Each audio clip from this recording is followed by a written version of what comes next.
Country needs a win in this.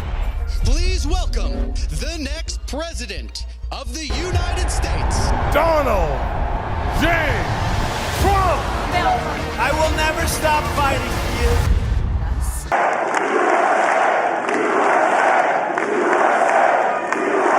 Well, I want to thank you all very much. This is great. These are our friends. We have thousands of friends on this incredible movement.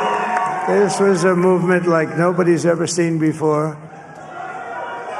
And frankly, this was, I believe, the greatest political movement of all time. There's never been anything like this in this country, and maybe beyond. And now it's going to reach a new level of importance because we're going to help our country heal. We're going to help our country heal. We have a country that needs help, and it needs help very badly. We're going to fix our borders. We're going to fix everything about our country. And we made history for a reason tonight, and the reason is going to be just that. We overcame obstacles that nobody thought possible, and it is now clear that we've achieved the most incredible political thing. Look what happened. Is this crazy?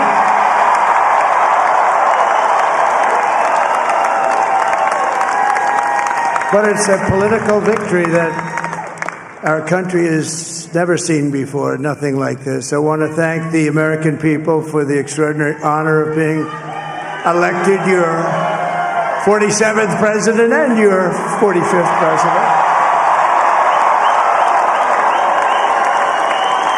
And every citizen, I will fight for you, for your family, and your future. Every single day, I will be fighting for you, and with every breath in my body, I will not rest until we have delivered the strong, safe, and prosperous America that our children deserve and that you deserve. This will truly be the golden age of America. That's what we have to have. This is a magnificent victory for the American people that will allow us to make America great again. Yes, we can. NBC News projecting that Wisconsin was won by Donald Trump, and therefore, as you see on your screen, we are now projecting that the next president of the United States is Donald Trump. He will reclaim the White House. The 45th president of the United States will become the 47th president of the United States, being elected for non-consecutive terms, a feat that has not been achieved since Grover Cleveland did it back in 1892. And there's the map. 276 electoral votes. You can see how he did it there. The blue wall has been shattered once again. Wisconsin putting him over. Chuck Todd is standing by the big board. We're going to take a look at precisely how he was able. Breaking news in the race for the White House. Overnight, former President Trump delivering a victory speech to his supporters. And here's a live look at the White House this morning. A seemingly neck-and-neck presidential race appearing to end in an historic return to the White House for the 45th president of the United States. Former President Trump anticipated to become the 47th president of our country. And you just heard him, Trump declaring victory overnight just after that heated battleground state of Pennsylvania was just called in his favor. So we're going to take a look at the numbers here. Votes are still being counted this morning. But for right now, former President Trump holding that 51% lead nationwide right now, and Vice President Harris with a 47% deficit at the moment. So our team has been working through the night. We have team coverage this morning from both campaigns, as well as our own in-house analysis for you. We get started with NBC 10's Eli Rosenberg, live in West Palm Beach, Florida. Eli, the former president spoke to his supporters overnight. Yes, and good morning, Latoya. Good morning, Raul. It has been busy overnight. The former president reacting. NBC News, though, has not declared a winner in the presidential race, but the former president is speaking with his supporters after wins in some key battleground states. So this is new video overnight of the former president taking the stage at a packed convention center that's been dubbing at his campaign headquarters as he continues to get closer and closer this morning to the 270 electoral votes needed to win the White House. His favorite song blaring as he entered to thunderous applause and cheers. Many in this crowd had waited hours. When we arrived there, there was already a line of people yesterday afternoon around 2 p.m. So that gives you a sense of the anticipation in the room. Once the former president did take the stage to hear from him, Trump coming on stage after NBC News projected he had won hotly contested Pennsylvania and North Carolina. Trump telling the crowd he was ready to get back to work in the White House 4 years after losing this race to now President Joe Biden. This was a movement like nobody's ever seen before. Frankly, this was, I believe, the greatest political movement of all time. There's never been anything like this in this country and maybe beyond.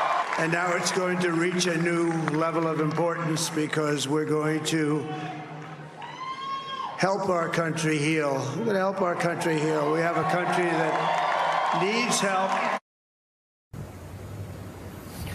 The former president speaking for about 30 minutes overnight to that crowd at the convention center, not too far from where we're standing right here. Again, NBC News has not declared a winner, but you could hear the former president reacting.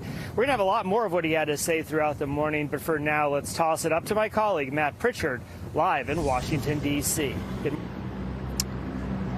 Yeah, Eli, last night we were at the Harris Watch Party at Howard University, and supporters there really went through the litany of emotions throughout the night. We started out with a celebratory atmosphere, people singing and dancing, watching as some early returns came in and cheering for those states that had come in. But as the evening went along, you could sense this sort of nervous anxiety hanging over the crowd. At one point, CNN was doing a live shot. They were up on the big board where loud cheers had been heard before. Instead, now it was just simply supporters waving American flags silently. You could tell that there was just that anxiety, knowing that it seemed like that's where things were headed in this particular race. And Eli hammered home on it. This hasn't been called just yet, but certainly Harris supporters could see the writing on the wall last night. We caught up with a few as they were exiting prior to the end of the evening. Really wasn't expecting it to be called tonight, but really kind of disappointed in the way that some of the states went. We're still staying positive, still staying strong, and hoping for the best. Definitely a little bit disappointed, a little bit anxious. It was kind of unsure because the polling and the margins were so tight. So coming here, it was kind of very disappointing to see the fact that she's like damn near losing Michigan, and Pennsylvania is looking a little slow. And the path to victory for Kamala Harris just gets smaller and smaller and smaller. And we did not hear from Kamala Harris last night at her watch party, her campaign co-chair coming out to speak instead. We'll see if that changes today. And over the course of this morning, we're going to hear more from her supporters, including how they're feeling about a second term from Donald Trump. Guys, back to you. Okay, thank you so much. 5:07 right now. Let's bring in NBC 10's Jeff Saperstone live in the newsroom. Well, Jeff, you're crunching the numbers here. Tell us more about Trump's apparent win and the balance of power. Well, guys, yeah, here's the map to 270. You can see how close it is for Donald Trump. He's at 266. Again, he needs 270, so that's just 4 more electoral votes. And we can tell you pretty much every state that is not shaded in right now, at least of the battleground states, Michigan, Wisconsin, Arizona, and Nevada, they're all leaning Trump right now, although none of those states have been called. But if you actually just click on Michigan and give it to Trump, that sets him over that 270 mark. So any one of these would do that. As soon as they are called, that is when he will hit that mark. You can see Harris remains at 219 with some outstanding states here in the Northeast not called, including notably New Hampshire and Maine right there. So that's what we're waiting on at this point. Just want to show you quickly the balance of power in the House of Representatives right now. 200 Republicans, 173 Democrats. Still a lot more races to be called here. The Democrats need to pick up 4 seats to win a majority in the Senate. The Republicans have picked up 2 seats, so they now have the majority officially. That's the projection from NBC News. Live in the newsroom, Jeff Saperstone, NBC 10 Boston. Thank you.